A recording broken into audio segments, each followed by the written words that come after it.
Hello friends,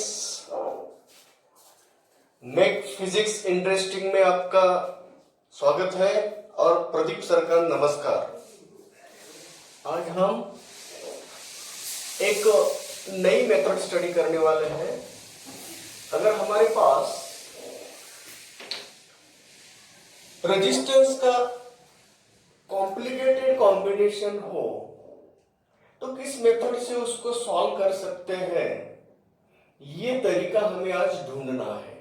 कल तक हमने क्या किया था, दो मेथड्स अडॉप्ट किए थे। कौन से मेथड? सीरीज रहा, पैरेलल रहा, उसमें कोई मेथड की जरूरत नहीं है, सीरीज का फार्मूला यूज करते थे। अगर पैरेलल कॉम्बिनेशन रहा तो डायरेक्टली पैरेलल कॉम्बिनेशन को हम यूज कर सकते थे। वही फार्मूला जो पैरेलल कॉम्बिनेशन के लिए बनाए ना, उसको यूज कर रहे थे। बाद में थोड़ा सा डिफिकल्ट प्रॉब्लम आया, जैसे कि व्हीटस्टोन्स नेटवर्क के जैसे प्रॉब्लम आए। जब भी व्हीटस्टोन्स नेटवर्क बन रहा है, व्हीटस्टोन्स नेटवर्क को हमने पहचान पाए, तब हमारे पास एक मेथड मिल गई। वहां पे एक मेथड यूज किया है। उस मेथड को हम बोलते हैं इक्विपोटेंशियल पॉइंट ढूंढना, और इक्विपोटेंशियल पॉइंट को या तो शॉर्ट करना नहीं तो ओपन रखना।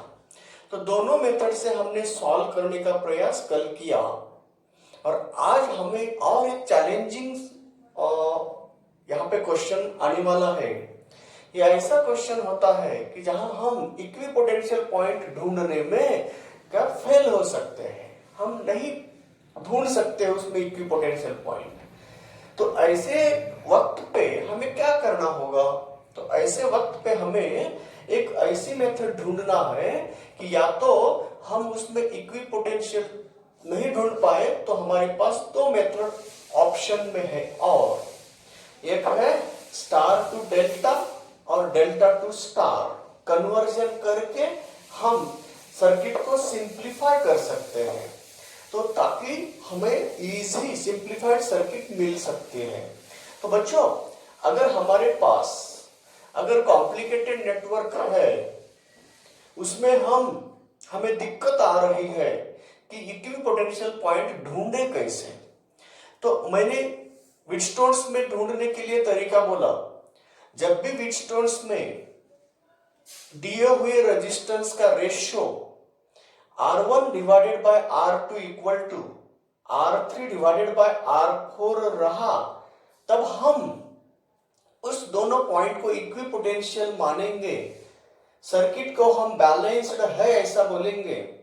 नेटवर्क बैलेंस्ड होने के बाद हम उसको सिंप्लीफाई कर सकते हैं, उस इक्विपोटेंशियल पॉइंट को शॉर्ट करना या ओपन कर सकते हैं।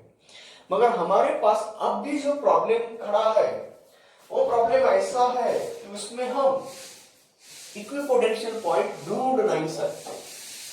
तो इस वक्त क्या करना है? तो हमारे पास दो ऑप्शंस हैं। तुम बोलेंगे सर दो ऑप्शन कैसे हो सकते हैं, एक ऑप्शन को तो डिलीट करना चाहिए। तो बच्चों, कहीं वक्त पे कौन सी टेक्निक यूज करना, ऐसा एक एग्जांपल आपके सामने दे रहा हूं।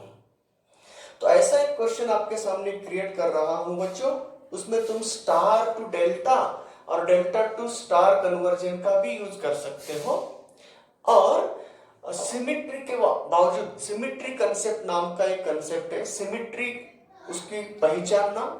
सर्किट का सिमिट्री, वर्टिकल सिमिट्री और हॉरिजॉन्टल सिमिट्री, ऐसे दो सिमिट्री होते हैं। तो मेरा सजेशन है कि वर्टिकल सिमिट्री ही बेनिफिशियल होती है। तो वर्टिकल सिमिट्री पहचानेंगे, उसको सिंप्लीफाई करेंगे।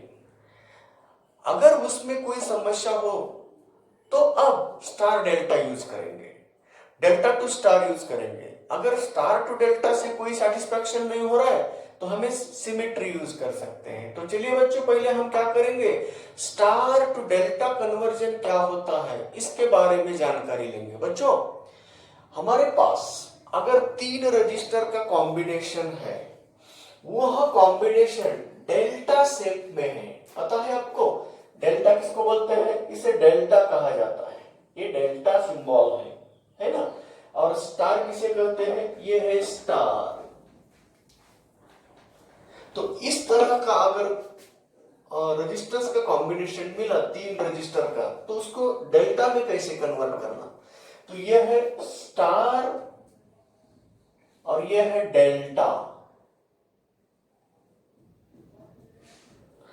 तो डेल्टा से स्टार में कन्वर्ट करना है तो हमें क्या करना होगा, डेल्टा कैसे पहचानना। ऐसा ट्रायंगुलर फॉर्म हो गया 3 रजिस्टर का कि डेल्टा है ऐसा बोलना। अगर ऐसा बाइसेप का हो गया तो स्टार है ऐसा बोलना। तो चलिए इसको मैं R1 मानता हूं, इसे हम R2 मानेंगे और इसे हम R3 मानेंगे। इस डेल्टा को हम स्टार में कन्वर्ट करना चाहते हैं। तो बच्चों देखिए, ये A पॉइंट मान रहा हूं, ये B पॉइंट है, ये C पॉइंट है। अब इस डेल्टा को हम स्टार में कन्वर्ट करना चाहते हो, तो चलिए बच्चों इसको स्टार कैसे बनाएंगे। ये हो गया स्टार, हो गया क्या नहीं स्टार। तो यहां जो रेजिस्टेंस लेने वाले हैं उसको मैं X मान रहा हूं, यहां जो रेजिस्टेंस बनाने वाला हूं उसको मैं Y मान रहा हूं, और यहां जो रेजिस्टेंस बनाने वाला हूं उसको मैं Z मान रहा हूं। बच्चों याद रखो, अब उसको निकाल देने का है। R1, R2, R3 को निकाल देना और इस डेल्टा का कन्वर्जन इस फॉर्म में या इस स्टार के फॉर्म में लिख देना है। तो चलिए स्टार कैसे बनेगा देखो, ये बन रहा है, ये X है, ये Y है और ये Z है।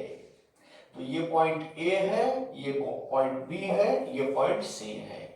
तो बच्चों star delta to star conversion हो गया, मगर फिगर में करके कोई मतलब नहीं है, उसके वैल्यू कैसे निकाल सकते हैं।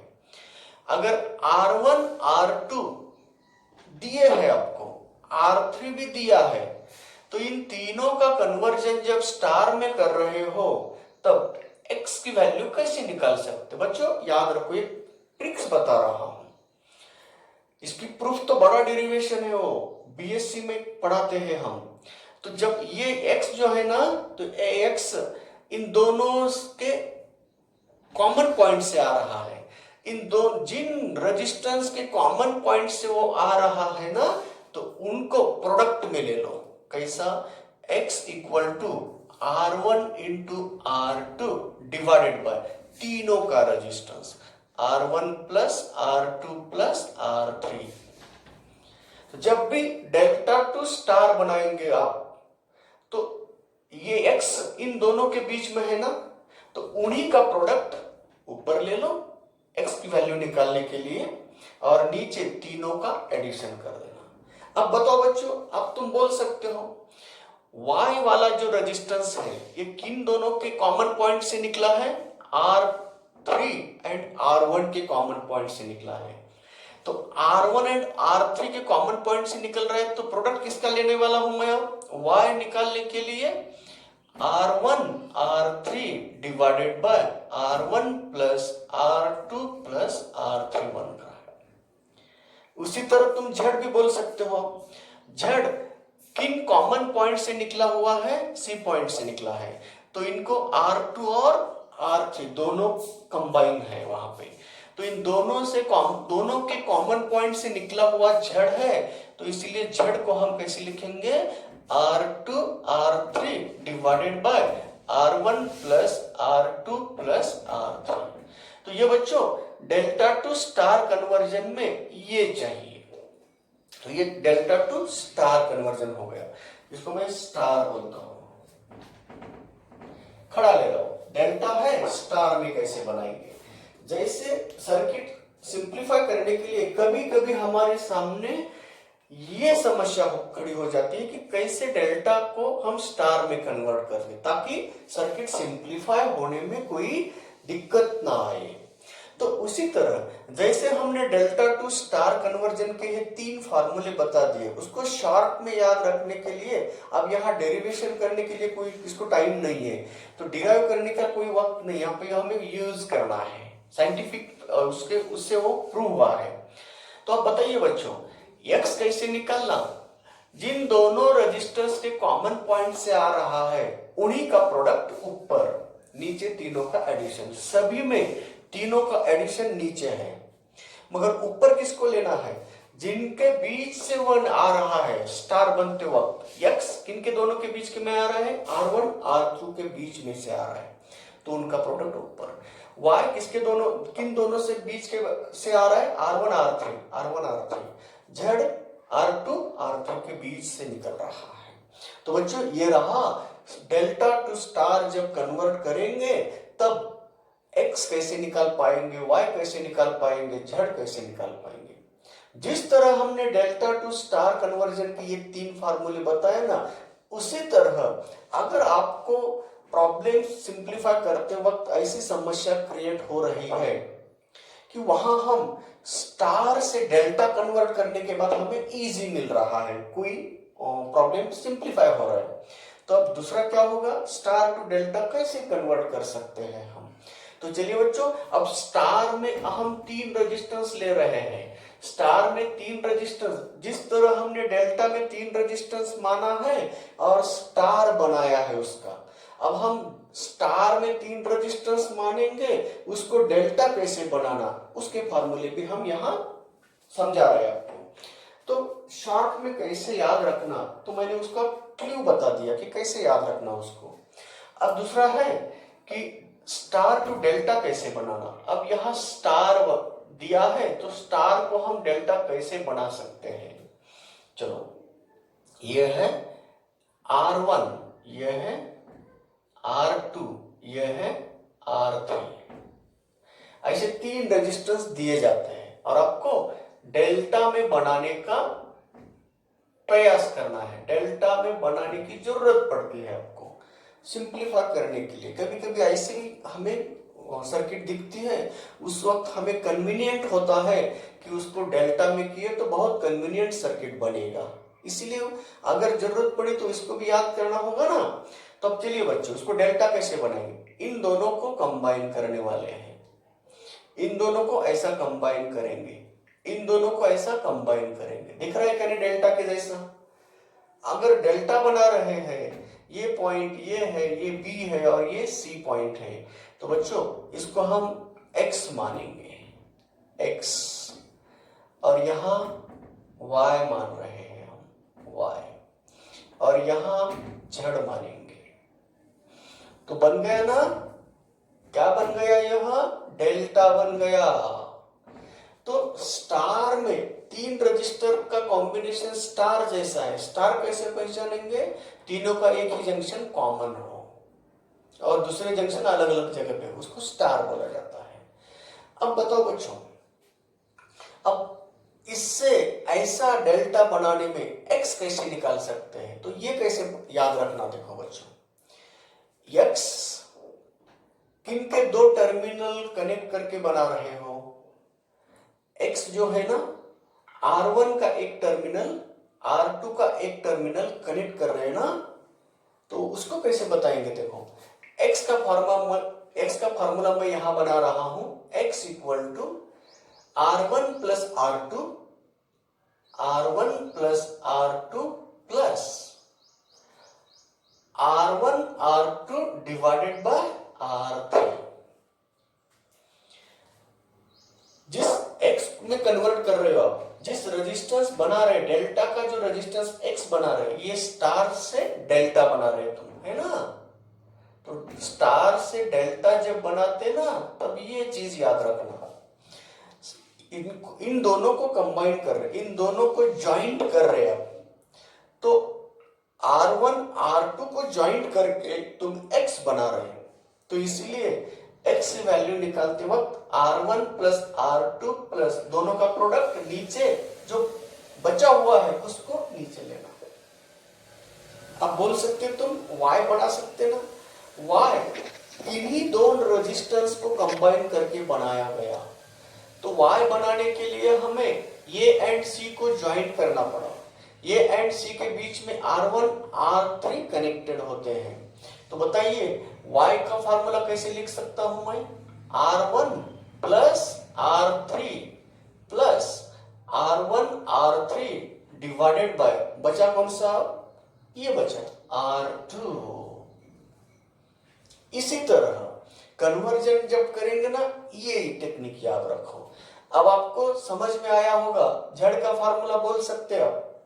झड़ बी एंड सी को ज्वाइन करके बना रहे हैं, मगर बी को R2 जो कनेक्ट हुआ है और सी को R3 कनेक्ट हुआ है पहले से डेल्टा में, स्टार में, तो उसको डेल्टा में कन्वर्ट करने के लिए झड़ निकालना चाहिए ना। तो झड़ कैसे बनाएंगे हम? तो चलिए बच्चों, ये हुआ R2 R3 प्लस, बोलिए ऊपर R2 R3 divided bye R1।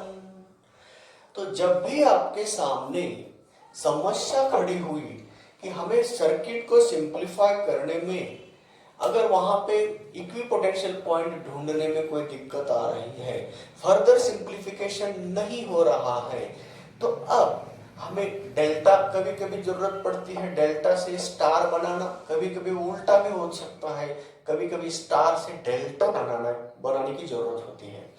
तो इस मेथड को हम delta to star, star to delta बोलते हैं।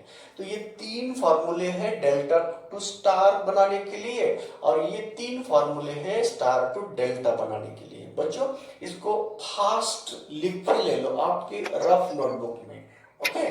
तो दोबारा अगर आपको नहीं हो रहा, बोले तो समझ में आने, बोले तो अंडरस्टूड नहीं हो रहा है, तो आपको याद रखना दोनों का प्रोडक्ट सबके एडिशन। इसमें क्या होता है, जिससे वो दोनों का बन रहा है उसके एडिशन प्रोडक्ट, और नीचे जो बचा हुआ है उसको लेना है। ये टेक्निक याद रखो। तो इससे हम delta to star, star to delta, ये हम कन्वर्जन कर सकते हैं, सिंप्लीफिकेशन कर सकते हैं। देखो हर वक्त पे ये टेक्निक यूज होगी ऐसा भी नहीं, कभी कभी हमारे सामने इसका भी लिमिटेशन होता है। तो इस मेथड से हम जाएंगे तो आगे और समस्या खड़ी हो सकती है, तो उस वक्त किसको यूज करेंगे? तो ऐसा नहीं है कि कोई भी सिस्टम, कोई भी टेक्निक हर सर्किट के लिए अप्लाई हो सकती है, ऐसा भी नहीं है। तो अलग अलग सर्किट में अलग अलग टेक्निक यूज करके हम उसको सिंप्लीफाई करने का प्रयास करना है। तो चलिए बच्चों, एक मेथड मैंने बोल दिया, अगर आपके सामने डेल्टा टू स्टार कन्वर्जन की समस्या खड़ी हो गई तो इस तरह से इस सर्किट को ऐसे बनाओ। ऐसे बनाते वक्त x कैसे निकाल सकते हैं, y कैसे निकाल सकते हैं, z कैसे निकाल सकते हैं। तो ये रजिस्टेंस 3 हो गए, ये 3 रजिस्टर का अलग कॉम्बिनेशन बना दिया। कभी कभी उल्टा भी करने का हमें जरूरत होती है। तो स्टार में 3 रजिस्टर दिए हैं, सर्किट कॉम्प्लिकेटेड बनी चुकी है, तो अगर उसको सिंप्लीफाई करने में अगर हमने डेल्टा में कन्वर्ट किया तो इजी हो सकता है। तो अगर इस कॉम्बिनेशन को हम इस कॉम्बिनेशन में लाना है तो x कैसे निकाल सकते, y कैसे निकालना और z कैसे निकालना है, समझ गए? अब हम इससे कुछ प्रॉब्लम सॉल्व करने जा रहे हैं, तो उसमें क्या समस्या खड़ी होगी, तो अब ये लिमिटेशन में बन सकता है। इससे भी प्रॉब्लम नहीं सॉल्व हो सकता है, अगर हम इसका ही यूज किए तो प्रॉब्लम में और एक समस्या आ सकती है आगे चल के। तो इसीलिए ये भी हमने जो टेक्निक पढ़ाया है, ये जो 2 टेक्निक्स है, star to delta, delta to star, ऐसा नहीं है कि किसी भी कॉम्प्लिकेटेड नेटवर्क में इसको लिए तो समस्या खत्म हो जाएगी, ऐसा नहीं है। तो इसीलिए बच्चों, और सिमेट्री नाम का भी एक टेक्निक है, सर्किट का वर्टिकल सिमेट्री लेना और उससे हम कोई भी टाइप का प्रॉब्लम सॉल्व कर सकते हैं। ऐसे नहीं कि इससे हर सर्किट उससे भी सॉल्व हो गया, ऐसे नहीं है। जिस वक्त सिमेट्री काम नहीं करेगी उस वक्त स्टार डेल्टा या डेल्टा टू स्टार ये काम करेगा। जिस वक्त ये नहीं काम करेगा उस वक्त सिमेट्री काम करेगी, समझ गए? तो चलिए, जहां सिमेट्री की जरूरत है वहां सिमेट्री यूज करेंगे, जहां स्टार डेल्टा, डेल्टा स्टार जरूरत है उसको यूज करेंगे। अब आपके सामने एक प्रॉब्लम ला रहा हूं, उस प्रॉब्लम में स्टार डेल्टा कब तक यूजफुल होता है और स्टार डेल्टा फेल कब होगा। जब स्टार डेल्टा फेल होगा तब हम सिमेट्री मेथड से उसको सॉल्व कर सकते हैं। चलिए बच्चों, उसको लेंगे हम? यस, बिल्कुल लेंगे। तो चलो, आज हम उसी प्रॉब्लम का सॉल्यूशन कैसे निकाल सकते हैं, उसको कैसे सॉल्व कर सकते हैं, यही पढ़ाने वाले हैं। तो आपके सामने एक सर्किट निकाल रहा हूं, उस सर्किट को हम सिंप्लीफाई करने में कौन सी टेक्निक्स यूज कब कर सकते हैं, ये जानकारी आपको देने वाला हूं। चलिए बच्चों, अब नया प्रॉब्लम लेंगे। चलो, अब हम ऐसे कुछ रजिस्टर्स हैं, उसका सर्किट निकाल रहा हूं। यहां पे ये है रेजिस्टेंस R, ये है रेजिस्टेंस R, ये है रेजिस्टेंस R, R है, R है, R है, ये है रेजिस्टेंस R, ये है रेजिस्टेंस R, और ये है रेजिस्टेंस R, ये है रेजिस्टेंस R। तो R R R R R, तो ये B पॉइंट है और ये A पॉइंट है, समझ रहे हैं ना। तो बच्चों, अगर A एंड B पॉइंट में इस सर्किट को हम सिंप्लीफाई करने का प्रयास करेंगे, तो हम पहले सोचते हैं इजी मेथड से जाने का प्रयास करते हैं। इजी मेथड से जाने के लिए हम निकले, ये से निकले, ये दोनों ना सीरीज में है ना पैरेलल में है, आ गई दिक्कत। ये इधर से किए तो भी कोई समस्या नहीं, इधर से आए तो भी प्रॉब्लम क्रिएट हो रहा है। अब इधर से कैसे सिंप्लीफाई कर सकते हैं, ये सीरीज ना पैरेलल नहीं है, ये सीरीज में नहीं है ना पैरेलल में नहीं है। तो अब दूसरा प्रयास करेंगे, इक्विपोटेंशियल पॉइंट ढूंढने का प्रयास। तो चलो बच्चों, इक्विपोटेंशियल पॉइंट मिलेगा क्या? यहाँ पे देखो, यहाँ 5 रेजिस्टेंस का कॉम्बिनेशन दिख रहा है, मगर व्हीटस्टोन्स के जैसा दिखता है मगर होता नहीं है। देखो, इसका अपोजिट कॉर्नर ये चाहिए ना, तो इनका अक्रॉस हम व्हीटस्टोन्स बना सकते हैं, मगर इसके साथ ये जुड़ा हुआ है, इसलिए वो व्हीटस्टोन्स नहीं बन सकता है। और इसका कॉम्बिनेशन पकड़े तो ये एक्स्ट्रा आ गया उसमें, तो इसीलिए सॉरी ये एक्स्ट्रा आ गया उसमें, तो ऐसा भी व्हीटस्टोन नहीं बन रहा है, ऐसा ही व्हीटस्टोन नहीं बन रहा है, समझ गए। तो इसीलिए इक्विपोटेंशियल पॉइंट ढूंढने में हम असफल हो रहे हैं। इक्विपोटेंशियल पॉइंट ढूंढने के अलग अलग तरीके होते हैं, तो इसमें हम इक्विपोटेंशियल पॉइंट ढूंढ नहीं सकते हैं। तो चलिए, इक्विपोटेंशियल पॉइंट कैसे ढूंढना, एक मेथड बताता हूं मैं आपको। तो यहाँ मैंने एक सिंपल सा व्हीटस्टोन्स के बारे में बोला था, तो हर जगह पे व्हीटस्टोन्स यूज होगा ऐसा भी नहीं है। तो बच्चों, जब भी आपको इक्विपोटेंशियल पॉइंट ढूंढना है तो और एक मेथड है, उसको भी याद रखो बच्चों। देखो, आपको किन दोनों के बीच का रेजिस्टेंस निकालने को बोला है, ये एंड बी पॉइंट के। अब बचे हुए जंक्शन को नाम दे दो, जितने भी बाकी बचे हुए जंक्शन है उसको नाम देना है। यहाँ एक जंक्शन है, उसको सी नाम दिया, यहाँ एक जंक्शन है, उसको डी नाम दिया, यहाँ एक जंक्शन है, उसको ई नाम दिया। अब इक्विपोटेंशियल पॉइंट ढूंढने का एक टेबल बनाओ, एक प्रयास है आपका इजी, ताकि हम इजीली इक्विपोटेंशियल पॉइंट को ढूंढ सकते हैं। तो इस टेबल को याद रखना है, टेबल कुछ कॉम्प्लिकेटेड नहीं है, तो उसको भी याद रखने में कोई दिक्कत नहीं है आपको। तो चलिए, ए पॉइंट बी पॉइंट, हमारी ये दो फाइनल पॉइंट है, इन दोनों के बीच का हमें इक्विवेलेंट रेजिस्टेंस निकालना है। तो बच्चों, इन दोनों को छोड़ के अब बचे कितने पॉइंट, उसको यहां लिख दो। कितने पॉइंट बचे हैं? सी, डी एंड ई पॉइंट, ऐसे पॉइंट बचे हैं, है ना। अब चलो, ये एंड सी के बीच में कितने रजिस्टर्स, शॉर्टकट पाथ से जाओ, शॉर्टकट पाथ में इन दोनों के बीच में जो शॉर्टकट पाथ है उसके बीच में कितने रेजिस्टेंस है उसको ढूंढो। Number of resistors between the A and C को निकालो। देखो, ये यहां है और सी यहां है, दोनों के बीच में रेजिस्टेंस कितने हैं? 1, तो यहां 1 नंबर देना। चलिए, अब बी एंड सी के बीच में रेजिस्टेंस कितने हैं उसको निकालो। बी यहां है और सी पॉइंट यहां है, तो बच्चों इधर से भी जा सकते हैं सी के तरफ, इधर से ही जा सकते हैं सी के तरफ। अब इधर से गए तो 2 ही है, इधर से गए तो 2 ही है, तो नंबर ऑफ रजिस्टर्स 2 आए। अगर यहाँ कहीं पे 3 होता तो ये ही लेना है, शॉर्टकट पाथ में जितने रजिस्टर्स आते हैं उसको यहां लेना। हो गया। जिस तरह हमने ये सी के बीच के रेजिस्टेंस काउंट किए, बी एंड सी के बीच के रेजिस्टेंस काउंट किए, उसी तरह अब सेकेंड पॉइंट है, नेक्स्ट पॉइंट है डी पॉइंट।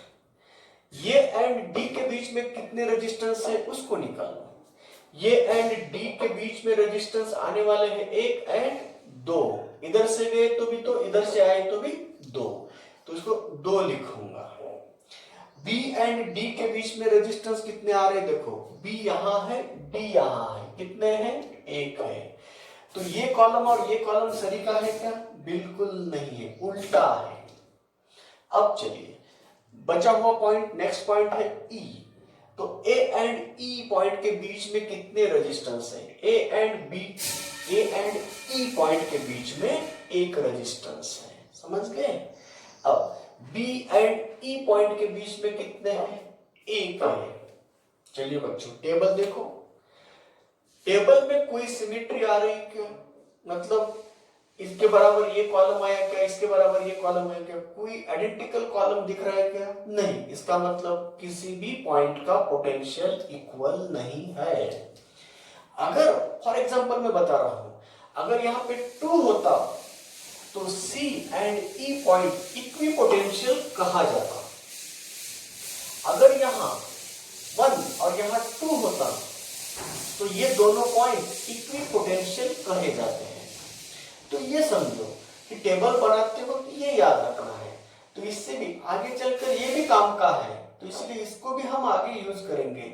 अब देखो ना, स्टार डेल्टा यूज करना कब करना, ये भी देख, हम प्रॉब्लम में इसी प्रॉब्लम में ले रहे हैं। डेल्टा टू स्टार कब करना वो भी आपको समझ में आएगा।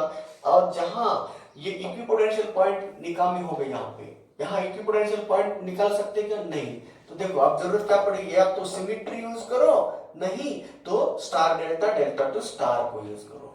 मैं अब दोनों को यूज करके उसका आंसर एक ही होता है ये प्रूव करने जा रहा हूं। इस सर्किट को अगर तुमने सिमेट्री से यूज किया, सिमेट्री से सॉल्व किया, तो भी आंसर जो बनेगा वही आंसर आना चाहिए दूसरे से, delta to star, star to delta में कन्वर्ट करने के बावजूद भी। तो कोई डिफरेंस, आंसर मेथड अलग अलग क्यों ना हो, मगर आंसर नहीं बदलना चाहिए। जिस वक्त आंसर बदल गया उस वक्त हमारा मेथड फेल हो गया, नहीं तो हम गलत तरीके से उसको यूज कर रहे हैं। चलिए, तो अब इसको सिंप्लीफाई करने के लिए दो पाथ तो बंद हुए हैं, उसको हम सिंपल वे से उसको सिंप्लीफाई नहीं कर पा रहे क्योंकि उसमें सीरीज कौन सा है, पैरेलल कौन सा है, वो समझ में नहीं आ रहा है। दूसरा है उस सर्किट में कि इक्विपोटेंशियल पॉइंट को निकालने में भी हम असफल रहे। तो अब तीसरा टेक्निक यूज कर रहे हैं हम, क्या यहाँ पे डेल्टा टू स्टार यूज कर सकते हैं, तो बिल्कुल वही मेथड को हम यूज करेंगे। यहाँ पे बच्चों यहाँ डेल्टा दिख रहा है, मुझे दिख रहा है क्या, नहीं डेल्टा के फॉर्म में दिख रहा है ना, तो इस डेल्टा को मैं स्टार बना रहा हूं, बनाएंगे। तो चलो, डेल्टा को अगर स्टार बनाना है तो किस पॉइंट से वो डेल्टा बना है, C D and E point में डेल्टा बन रहा है। तो चलिए इसको, सिर्फ इसको स्टार बना रहे हैं हम। तो स्टार बनाना बोले तो यहां आना है, ये यहां आना है, ये यहां आना है, इसको निकालना है, इसको निकालना है, इसको निकालना है। ये तीनों को निकालकर स्टार बना रहे हैं।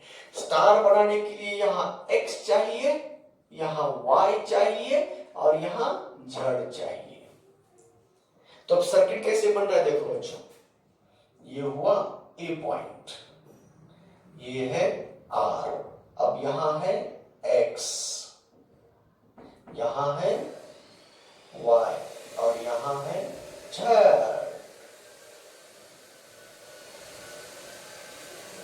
ये वाला R, यहां E है, यहां C है, यहां D है। तो समझ में आया होगा आपको, ये B हो गया। सिंप्लीफाई कर दिए। देखो रेजिस्टेंस कुछ कम ज्यादा हुए क्या, नहीं हुए। देखो देख कर बोलो यार, यहाँ पे 7 रेजिस्टेंस थे, यहाँ पे भी 7 आए क्या, अब वैल्यू बदलेंगे। क्यों, अब x कैसे निकालना, y कैसे निकालना, z कैसे निकालना, मैंने अभी भी फॉर्मूले बोले हैं। तो देखो बच्चों सर्किट सिंप्लीफाई हुई क्या, नहीं देखो कैसे, आपको बोले सर कैसे सिंप्लीफाई होगी, देखो इन दोनों का कैसा कॉम्बिनेशन है, ये दोनों किस कॉम्बिनेशन में आए, सीरीज में आए। ये दोनों किस कॉम्बिनेशन में आए, सीरीज में आए क्या नहीं।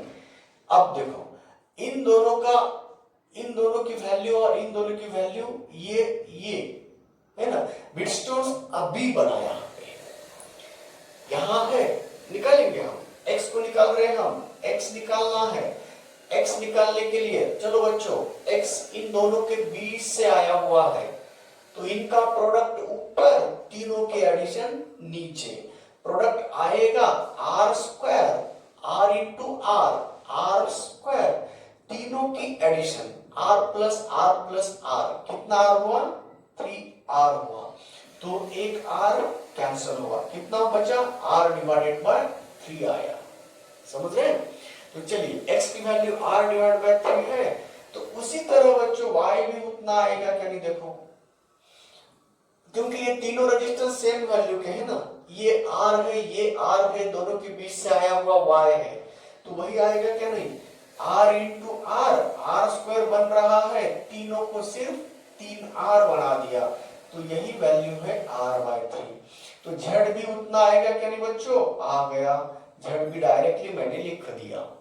तो अब x का वैल्यू पता है, r है, और ये r डिवाइडेड बाय 3 है ना। तो दोनों किस कॉम्बिनेशन में है, दोनों सीरीज कॉम्बिनेशन में है, दोनों सीरीज में है, तो दोनों की डायरेक्टली तुम क्या कर सकते हैं, एडिशन कर सकते। तो इन दोनों का अगर सीरीज कॉम्बिनेशन है तो इन दोनों को ऐड करो, कितना आएगा, तो ऐड करके मैं इन दोनों का रेजिस्टेंस निकाल रहा हूं, तो RS1 बोलेंगे उसको, RS1 R plus R divided by 3 किया, तो टोटल कितना होगा, 4 डिवाइडेड बाय 3R। जिस तरह हमने इन दोनों का RS1 निकाला, ये हुआ 4 डिवाइडेड बाय 3R, उसी तरह y की वैल्यू भी r डिवाइडेड बाय 3 ही है क्या नहीं, और उनके साथ सीरीज में r ही है, तो इनकी भी वैल्यू कितनी आई, तो उसको मैं RS2 बोलूंगा, तो ये है r divided by 3 plus r, तो उसकी भी वैल्यू आ रही है 4 बाय 3 r आ रही है, समझ गए।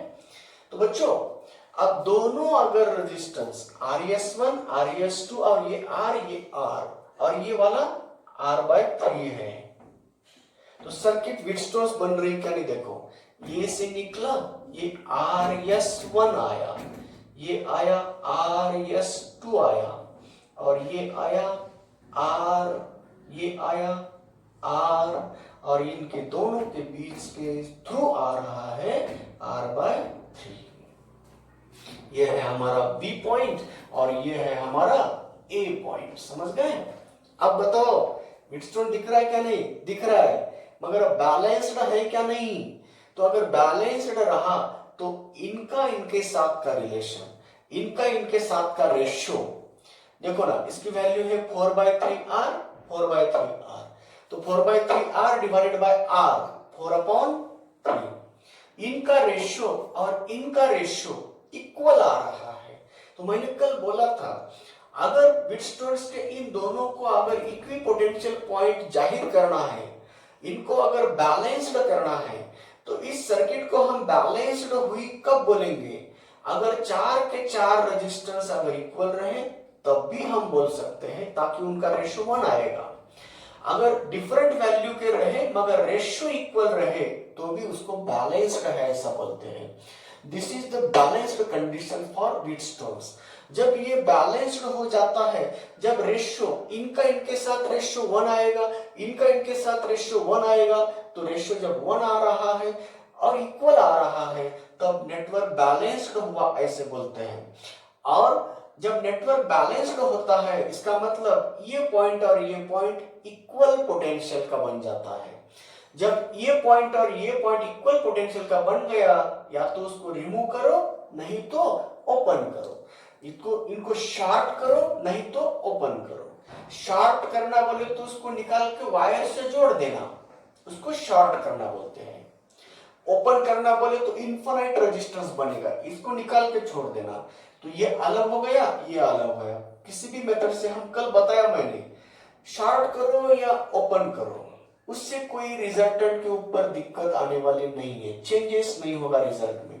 तो चलिए बच्चों उसको मैं ओपन करें तो भी कोई दिक्कत नहीं है, क्लोज किया तो भी कोई दिक्कत नहीं है। तो चलो अब हम उसको ओपन करते हैं। क्यों ओपन किए? नेटवर्क बैलेंस्ड है, व्हीटस्टोन्स बना है। तो चलो बच्चों अब हम निकाल सकते हैं इसको। अगर ओपन किया तो ये दोनों किस कॉम्बिनेशन में आए? सीरीज में। तो RS3 बोलेंगे।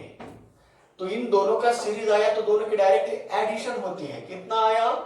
4/3R प्लस 4/3R, तो बनेगा 8/3R। ऊपर है 8/3R।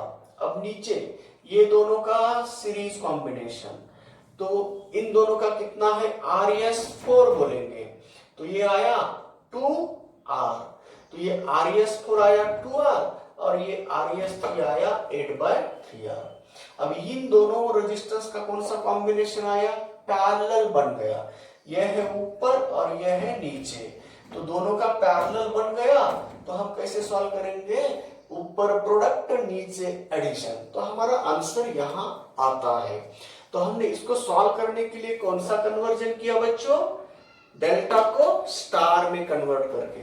तो डेल्टा से स्टार में कन्वर्ट करके हमने आंसर पाया है। हमारा आंसर इफेक्टिव रेजिस्टेंस आ रहा है। ऊपर प्रोडक्ट नीचे एडिशन। ऊपर प्रोडक्ट करो 8 2 जा 16, तो 16 डिवाइडेड बाय 3R², प्रोडक्ट आ रहा है। एडिशन करो तो एडिशन कितनी होती है? 14। 14 डिवाइडेड बाय, हाँ बोलिए, एडिशन 3R होता है। इसको ऐड कर दो ना, यहां पे करता हूं मैं। 8 divided by 8/3R plus 2R, है ना। तो एलसीएम आया 3, 3 into 2 जा 6, 6 प्लस 8 जा 14। तो बच्चों ये R के साथ गया, 3 3 के साथ जाएगा, तो 2 से उसको डिवाइड करेंगे। 8 डिवाइडेड बाय 7R, तो ये हमारा आंसर 8/7R आएगा इस सर्किट का। तो resistance between A and B अगर पूछा तो हम उसको सॉल्व करने में पहले इक्विपोटेंशियल पॉइंट ढूंढने में असफल हुए। उसके पहले कोई सर्किट का सीरीज का पैरेलल समझ में नहीं आ रहा था। बाद में हमने इक्विपोटेंशियल पॉइंट ढूंढने का प्रयास किया, उसमें भी हम सफल रहे। अब हमने नई मेथड सीखी थी ना, डेल्टा टू स्टार कैसे कन्वर्ट करना। तो इस डेल्टा को हमने स्टार बनाया और उससे हमने सिंप्लीफाई करते हुए ये आंसर लाया। तो बच्चों क्या यही मेथड काम की हो सकती? नहीं, इस मेथड को हम फेल कर सकते। कैसे? अगर यहाँ पे व्हीटस्टोन्स बन रहा है, यहाँ का रेजिस्टेंस R और यहाँ का रेजिस्टेंस, सभी रेजिस्टेंस इक्वल थे, इसलिए कोई दिक्कत नहीं आई। अगर यहाँ पे हमने थोड़ा सा बदल दिया, यहाँ का रेजिस्टेंस R1 मान लिया, यहाँ का रेजिस्टेंस R2 मान लिया, आपने डेल्टा टू स्टार यूज किया है, अब दिक्कत बोलो। ये इनका रेजिस्टेंस अलग आएगा और इनका रेजिस्टेंस अलग आएगा। तो अब रेशियो अगर इक्वल आया तो अच्छी बात है, नहीं इक्वल आया तो हम व्हीटस्टोन्स को नेटवर्क बैलेंस में हुआ ऐसा नहीं बोल सकते। यहां का रेजिस्टेंस और यहां का रेजिस्टेंस अलग आया तो ये मेथड फेल हो गई। क्यों? रेशियो इक्वल नहीं आया, इसका मतलब नेटवर्क बैलेंस्ड नहीं हुआ। व्हीटस्टोन्स का नेटवर्क है मगर बैलेंस्ड नेटवर्क नहीं है। तो बैलेंस्ड नेटवर्क हुआ तो ही हम उसको शॉर्ट कर सकते हैं या ओपन कर सकते हैं। अगर बैलेंस्ड नहीं रहा तो अब हमें सिमेट्री मेथड को यूज करके उसको सॉल्व करना है। तो अगर बैलेंस्ड नहीं रहा तो उसके बारे में हम डेल्टा टू स्टार और यूज कर सकते हैं। मगर अब दोनों बार यूज करने से पहले हम सिमेट्री से भी ये आंसर निकाल सकते हैं। बच्चों देखो बच्चों, सभी रेजिस्टेंस इक्वल रहे तो हम डेल्टा से स्टार कन्वर्ट करके उसको सिंप्लीफाई करने में सफल हुए। अगर इसमें ऐसा होता, यहाँ का रेजिस्टेंस और यहाँ का रेजिस्टेंस अलग होता, तो यहाँ हम व्हीटस्टोन्स का बैलेंस्ड यूज करने में असफल हो सकते थे। अगर रेजिस्टेंस अलग रहे तो कोई दिक्कत ना हो, इसलिए हम इनके थ्रू जाने के सिवाय हम दूसरी मेथड यूज करके वही आंसर लाएंगे। तो उस मेथड का आंसर है सिमेट्रिक मेथड। तो उस मेथड से हम आंसर निकालेंगे। याद रखिए आंसर कितना चाहिए हमें? 8 डिवाइडेड बाय 7R चाहिए। तो चलिए बच्चों उसको यूज करते हैं। आया समझ में? अब हम delta to star star to delta को नहीं यूज करने वाले हैं, तो हम सिमिट्री से यूज करेंगे। उस मेथड से आंसर तो वही लाएंगे हम, आता ही है वही, उसकी फिक्र मत करो। तो चलिए बच्चों, सिमिट्री क्या होती है? वर्टिकल सिमिट्री बोला जाता है, हॉरिजॉन्टल सिमिट्री नाम का कंसेप्ट है। तो बच्चों ये आप रफ हुई है फिगर, तो उसको दोबारा मैं फेयर करता हूं। अब यही सर्किट दोबारा, यह है रेजिस्टेंस आर, यह है रेजिस्टेंस आर, यह है रेजिस्टेंस आर, यह है रेजिस्टेंस आर, और यह है रेजिस्टेंस आर। यह है बी पॉइंट, यह है ए पॉइंट, यह है रेजिस्टेंस आर, यह है रेजिस्टेंस आर। बच्चों अब हमारे पास डेल्टा टू स्टार यूज करने की जरूरत नहीं है, हम सिमिट्री से ला रहे हैं। इस सर्किट को हम क्या करेंगे बच्चों, ऐसी वर्टिकल सिमिट्री ले लो इसमें, ताकि उसके दो इक्वल पार्ट सिमिट्रिकल पार्ट में डिवाइड हो जाए। तो अगर उसका वर्टिकल सिमिट्री लिया तो इधर का पार्ट और इधर का पार्ट इक्वल होता है। तो यहां से सिमिट्री लिया तो बच्चों ये है वर्टिकल सिमिट्री बोलते हैं हम। तो आधा रेजिस्टेंस इधर आया, आधा रेजिस्टेंस इधर आया, तो सर्किट कैसे बनेगी बच्चों? इस सिमिट्री से हम क्या करने वाले हैं, इस पॉइंट लाइन के ऊपर जितने भी पॉइंट आ रहे हैं ये सब एक ही पोटेंशियल के होते हैं, उसको सिमिट्री बोला जाता है। अकॉर्डिंग टू सिमिट्री, सिमिट्री पहचानने के लिए इधर का रेजिस्टेंस और इधर का रेजिस्टेंस इक्वल चाहिए। देखो ना, इधर 3 का है, इधर 3 का, इधर आधा है, इधर आधा है, उसको सिमिट्री बोलते हैं। तो इस सिमिट्री की वजह से जब हम सिमिट्री पहचानेंगे तब इसके ऊपर जितने भी पॉइंट आ रहे हैं ये सब के सब इक्वी पोटेंशियल होते हैं, उसको हम जोड़ देना चाहिए, शॉर्ट करते हैं उसको। अगर इसको शॉर्ट कर दिया तो इधर कितना आया, R डिवाइडेड बाय 2, इधर कितना बच गया, R डिवाइडेड बाय 2। तो देखो बच्चों, इनको अगर शॉर्ट कर दिया तो सर्किट ऐसी होती है। सिंप्लीफाई कर रहा हूं सर्किट को मैं। ए से निकला 2 रेजिस्टेंस, ये है और ये है, और यहां इन दोनों को कंबाइन कर दिया तो ये दोनों किस कॉम्बिनेशन में आए, पैरेलल में आए। ये है और ये है, ये R डिवाइडेड बाय 2 है, ये R है, ये R है, ये R है। यहाँ एक सिमेट्री का पॉइंट यहाँ लिया मैंने। चलो बच्चों, और इनको भी इसको कंबाइन कर दिया। ये क्या है, ये सब कॉम्बिनेशन है, इस तरह का हो गया। जिस तरह इधर सिमेट्री किया, इधर भी आओ, यहां कौन है, R/2 है, और यहां ये देखो, यहां कौन है, ये R है, ये वाला यहां लिया, इसको यहां लिया, इसको यहां लिया। अब इधर ये है R और इधर ये है R।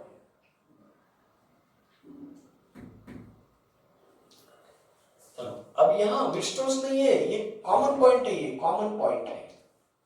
तो चलो बच्चों, इन दोनों का कौन सा कॉम्बिनेशन आया, पैरेलल।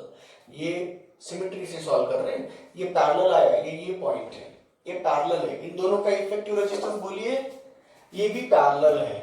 इनका जितना रेजिस्टेंस आएगा उतना ही इसका रहेगा। तो बताइए उनका रेजिस्टेंस RP1 बोल रहे हैं हम। RP1 आएगा ऊपर प्रोडक्ट, नीचे एडिशन। तो एडिशन बन गई 3/2, RR get cancel, 2 to get cancel, R divided by 3। इनका रेजिस्टेंस आया R डिवाइडेड बाय 3, उसी तरह इनका भी रेजिस्टेंस आएगा R डिवाइडेड बाय 3। समझ गए? अब बताओ, ये R डिवाइडेड बाय 3 और ये R किस कॉम्बिनेशन में है, सीरीज में है। तो इनको अगर सिंप्लीफाई करना है तो डायरेक्ट ऐड कर दो, R प्लस R/3 कितना होगा, तो इसको RS1 बोलेंगे। तो RS1 equal to R plus R divided by 3, तो इसका कोई नहीं है बोले तो 1 है, 4 डिवाइडेड बाय 3 R बन गया। जिस तरह हमने इसका RS1 निकाला उसी तरह इसका भी वही आएगा ना। ये R/3 है और ये R सीरीज में है ना, तो उसका भी कितना आएगा, यही आएगा। तो इनका रेजिस्टेंस आया 4/3R और इनका भी रेजिस्टेंस आया 4 डिवाइडेड बाय 3। चलो बच्चों, ये 4 डिवाइडेड बाय 3 और ये R किस कॉम्बिनेशन में है, फिर पैरेलल में है। तो उसको यहां लिखता हूं मैं बच्चों, ये रहा और ये रहा, इस तरह का कॉम्बिनेशन। ये है 4/3R, ये है R, ओ वाला R यहां लिख दिया, ये R है और ये 4/3R आया, ये A पॉइंट है, ये B पॉइंट है। चलिए अब इन दोनों का कॉम्बिनेशन, ऊपर प्रोडक्ट नीचे एडिशन, RP1 बोलेंगे, सॉरी RP1 यहाँ RP2 बोलेंगे। तो नीचे एडिशन, ऊपर प्रोडक्ट कितना आएगा 4/3R²। तो जितना इनका आएगा उतना ही इसके लिए भी वही आएगा। और दोनों किस कॉम्बिनेशन में रहे हैं, सीरीज में, सर्किट सिंप्लीफाई होने वाली है। तो चलिए ऊपर प्रोडक्ट 4/3R², नीचे एडिशन कितना आया 7/3R। तो ये R get cancel, 3 get cancel, कितना आया 4/7R। जिस तरह इनकी वैल्यू 4/7R आई, उसी तरह इनकी भी वैल्यू आएगी 4/7R। तो ये 4/7R और ये 4/7R किस कॉम्बिनेशन में आए बच्चों, सीरीज में आए। तो जब सीरीज में आते हैं ना, तब उसका RS3 बोलेंगे हम, हैंडल R इफेक्टिव बोलेंगे। हमें रिजल्टेंट मिल रहा है यहाँ पे कितना 8/7R। अभी हमने निकाला हुआ आंसर यही था क्या, नहीं देखो। तो इसी तरह बच्चों कहां कौन सी मेथड सफल होती है, ये डिपेंड करता है दिए हुए सर्किट में। देखो बच्चों यहाँ अगर R1 लिया तो R2 लिया तो कोई दिक्कत नहीं आने वाली थी। इनका जो भी रेजिस्टेंस आएगा उसमें ऐड करेंगे। यहाँ बैलेंस का कोई सवाल ही नहीं है, यहाँ डायरेक्टली हम उसको सिंप्लीफाई कर सकते, कोई दिक्कत नहीं हो सकती थी। ताकि पहले अगर उसमें हमने जब Δ2 स्टार यूज किया था उस वक्त ये अलग था, ये और ये अलग हुआ तो वो असफल हो सकता था।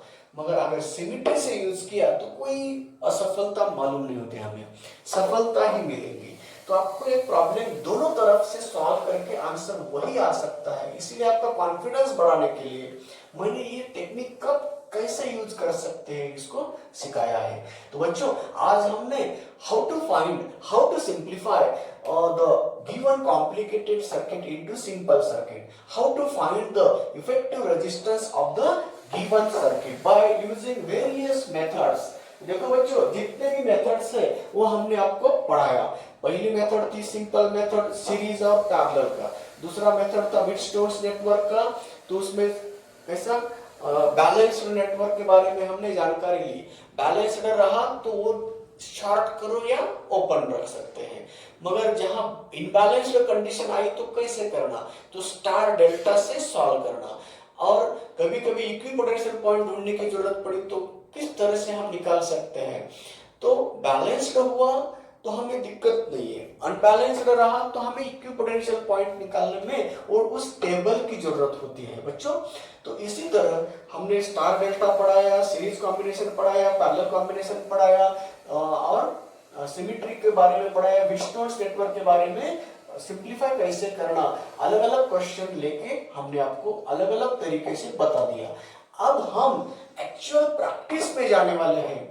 इतना कॉम्प्लिकेटेड नेटवर्क हमारे पास है, एक ऐसा क्यूबिकल स्केलेटन बना हुआ है, 12 रजिस्टर से क्यूबिकल स्केलेटन बना हुआ है। तो उनके अलग अलग पॉइंट के अक्रॉस में इफेक्टिव रेजिस्टेंस कैसे निकाल सकते ये सिखाएंगे। तो ये हम कल पढ़ेंगे। तो आज के लिए यहाँ ये हमारा कॉम्बिनेशन ऑफ रेजिस्टेंस के बारे में जो भी क्वेश्चंस हैं तो उसको हम यहाँ स्टॉप करेंगे। तो बच्चों ये रहा सीरीज कॉम्बिनेशन, पैरेलल कॉम्बिनेशन नहीं है, तो ये कॉम्प्लिकेटेड नेटवर्क को सिंप्लीफाई करने के तरीके कैसे हो सकते हैं। तो बच्चों अगर ये वीडियो समझ में आया और अच्छा लगा तो सब्सक्राइब करना मत भूलिए। तो अब यहाँ रुक सकते हैं। Thank you, bye bye.